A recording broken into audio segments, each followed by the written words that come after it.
Hello বন্ধুরা, দেখো আমার 2026-এর নতুন বছরের প্রথম দিনের সকালেই খুব ভালো একটা দিন গেল। কি সুন্দর আমার উপহার প্রাপ্তি হয়েছে।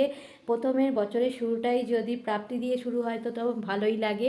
দেখো কি সুন্দর একটা সোয়েটার পেয়েছি, সঙ্গে দুটো টি কাপও পেয়েছি। দেখতে দুর্ধর্ষ কাপ দুটো, আর সঙ্গে সোয়েটারটাও খুব আমার পছন্দ হয়েছে, কারণ কালারটাও যেরকম মিষ্টি তেমনি তার কোয়ালিটিটাও খুব সুন্দর। আমার তো খুবই ভালো লেগেছে। তোমরা এগুলো দিয়েছে তাকেও অনেক অনেক ধন্যবাদ। তারও যেন বছরটা খুব ভালো কাটে, তিনি যেন খুব ভালো সুস্থ সবল থাকে। বন্ধুরা, আপনাদের জন্য অনেক শুভকামনা রইল। আপনারাও বছরটা খুব ভালো করে কাটান, আপনাদেরও খুব ভালো যাক বছরটা, সেইটাই প্রার্থনা করি। আমার বছরটা তো শুরুটা খুবই ভালো গেল, কারণ 2025টা অনেক দুঃখ কষ্টের মধ্যে দিয়ে গেছে। তবে সেই সকল দুঃখ কষ্ট ফেলে আবার নতুন দিকে নতুন উদ্যমে ছোটার সময় এসেছে। তাই সেই সকল দুঃখ কষ্ট ভুলে গিয়ে আজকে প্রাপ্তির মধ্যে দিয়েই আমার দিনটা শুরু হলো।